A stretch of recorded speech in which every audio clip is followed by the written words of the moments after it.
Hey, it's me, Steve, and I am going to shamelessly plug two books in my roadside series, two of three. The third one is not written yet.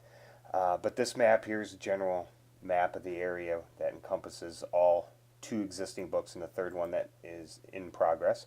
The red line is the area that encompasses the first book I'm going to show you here in a video. I'm going to actually show you the books here, the two of the three that have been published. But I just wanted to show you on a map relative to one another how I'm creating a larger loop. The blue one here, this blue transit, that is for the second book, which I did for Canada's 150th anniversary. And this green line here that just says book 3, because I haven't written the book yet and I'm not even sure what I'm going to call it, that encompasses this route, and as you can see it's basically one large loop. But anyway, I am going to show you the books now, and I hope that you may consider buying one of them at least. Hey, it's me, Steve, and it is shameless book plugging time. Those photos I showed you at the beginning, basically what those are is I have written 2 of 3 books concerning a larger route within southern Ontario around Lake Superior. They're roadside guidebooks. They all have the same format, and I'm going to show you here in a second. The reason why that one just said book 3 is because I've done the field work for it. I just need to put the book together and publish it. But the first one in that series, or book 1, is this one. I am going to link to all of the books in the description below, the 2 that are currently published. These are not that expensive. They are in full color. Not as expensive as compared to my Illinois one. But here's the map in detail of the route. I'm not going to show you too much from these books because I don't want to give too much away.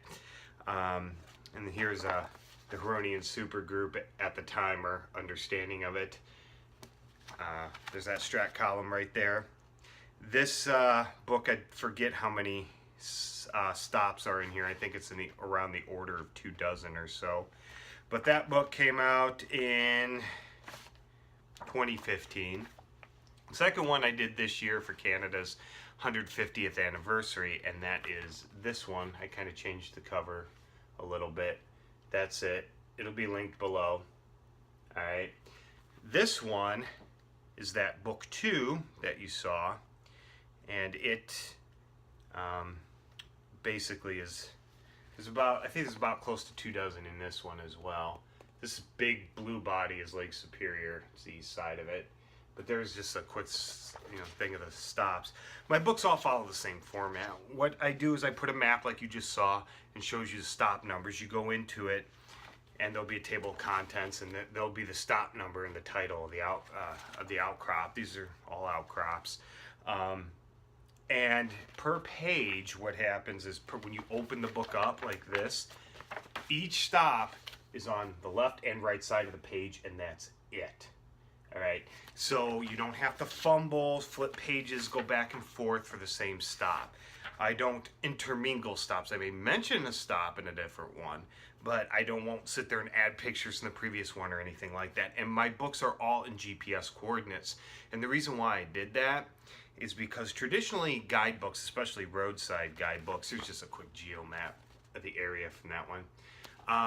What they do is they start you at a point, and then they say, okay, go north on this road however far, kilometers or miles. Look for the red barn on the left, then turn left down the creepy dirt road. Well, the problem with that is barns fall down, roads get paved, roads get abandoned. With GPS coordinates, those don't change. So that's why I do it that way. But anyway, if you could order these books are not that expensive. If you could order one or whatever, it helps me out, helps me keep making videos and other books, and you get something in return for it. So anyway, that's it. Hopefully the third one will be out next year. I got to finish my Copper Harbor paper first. All the field work's done. But that's it, and I hope you learned something.